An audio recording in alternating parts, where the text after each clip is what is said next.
짧게 몇 말씀 올리고 물러나겠습니다.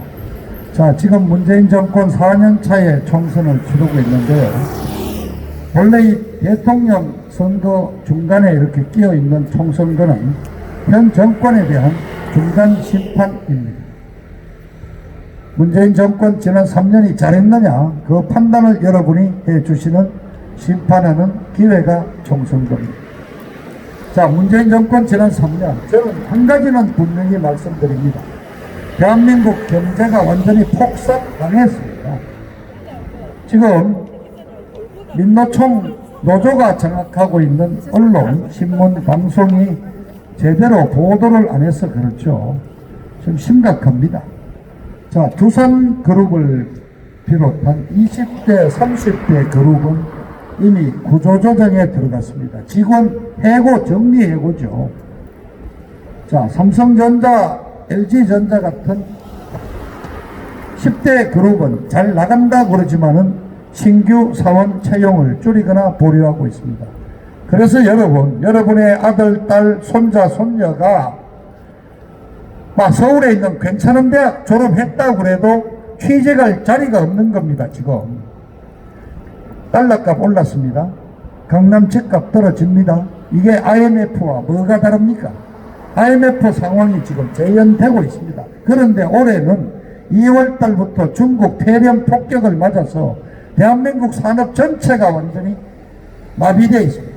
특히 수출로 먹고 사는 대한민국이 지금 180개국으로부터 대한민국 국민이 입국이 제한을 받고 있는데 어떻게 수출을 해 먹고 삽니까?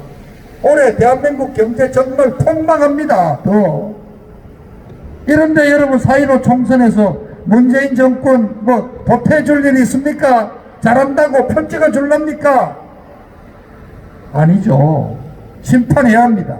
그래서 이번에 이렇게 하십시오. 1번 민주당은 빼고 다른 데 찍어주시면 됩니다. 민주당은 없는 거로 치고 1번 빼고, 민주당은 빼고 다른 데 투표하십시오. 4년 전에 여러분 김부겸이 하나 뽑아줬습니다. 큰맘 먹고 뽑아줬습니다. 그래도 대구이니까 야당도 하나 키워준다고 뽑았습니다. 근데 뭐 바뀌었습니까? 저 광주 전라도에서도 대구를 본받자, 우리도 이제 새누리당 한 명씩 뽑아주자, 이런 정치 변화가 있었습니까? 어디 예산을 한 1조쯤 따와가지고 막 대구를 한번 화끈하게 바꿔봤습니까? 없지 않습니까? 지 혼자 장관하고 출세하고 혼자 출세했습니다. 정리해 주십시오. 민주당 빼고 똑같이 김부겸이도 빼고 다른 데 찍어 주시면 됩니다. 그 표 저에게 주십시오. 민주당 문재인 좌파 정권 때려잡는데 저에게 힘을 주십시오. 김부겸이 찍었던 표를 저에게 주시면 그 표로 때려잡겠습니다. 자, 이 문재인 좌파 정권이 들어서서 대한민국을 이렇게 폭삭망하게 했는데 그 발단이 어디에서부터 시작이 됐습니까? 한번 생각해 보십시오.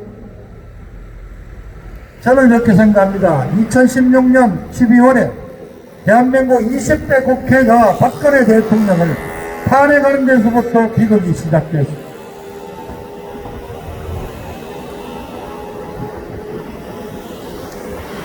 민주당과 새누리당 62명의 배신자들이 탄핵에 찬성해서 박근혜 쫓아냈습니다.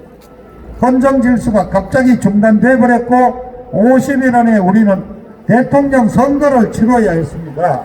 우파는 준비가 안 됐습니다.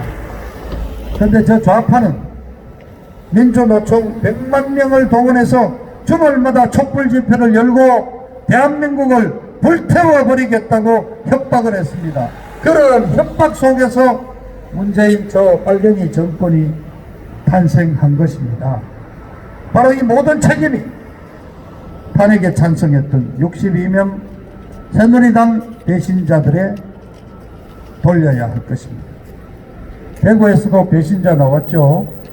유선민이 1호 당대표 시절 비서실장까지 지낸 친구가 박근혜 등에 칼을 꽂고 배신했습니다.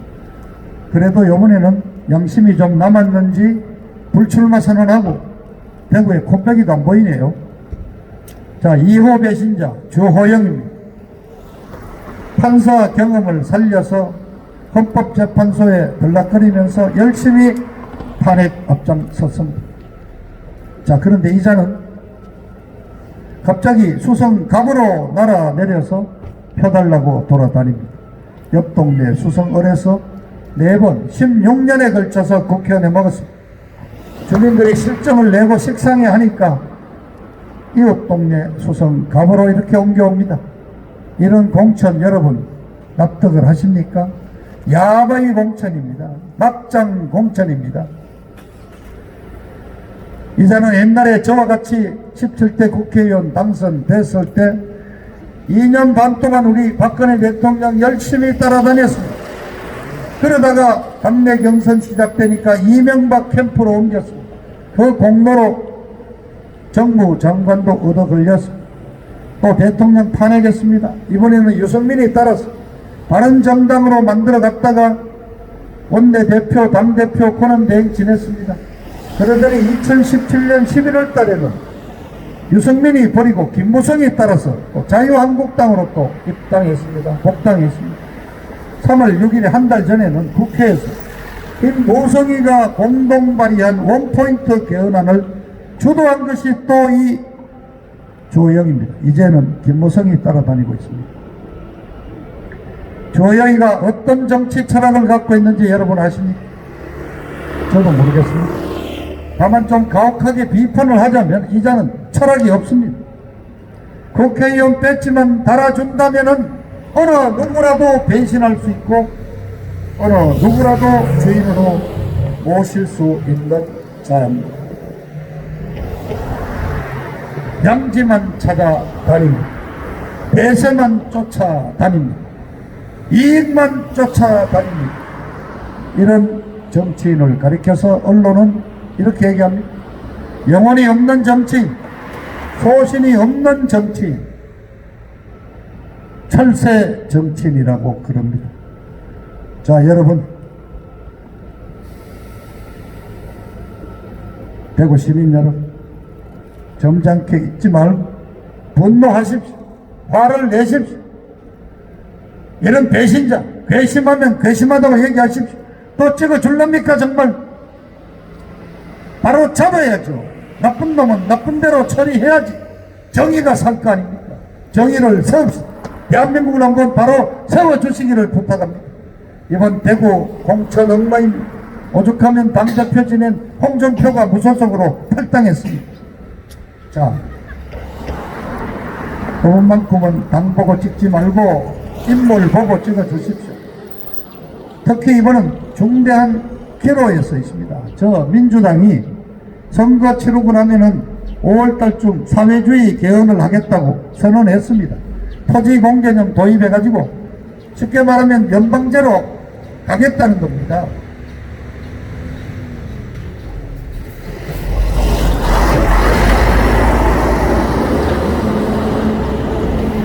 그런데 이번 미통당이 이 문재인 정권과 제대로 싸우겠습니까?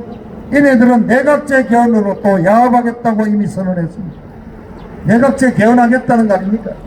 개헌에는 200명이 필요한데 어느 당도 200명은 못 얻습니다. 결국 민주당과 미통당이 개헌으로 또 야합을 하겠다는 겁니다. 자, 저는 친박신당 만들어서 나왔습니다. 박근혜 정치 이념을 개성하겠다고 나왔습니다. 박정희의 유산을 이어받겠습니다. 저 종북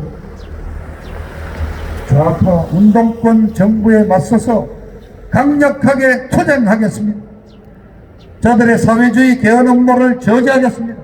연방제 통일을 저지하고 자유민주체제 대한민국을 확실히 지키겠습니다. 태극기를 걸고 약속드립니다.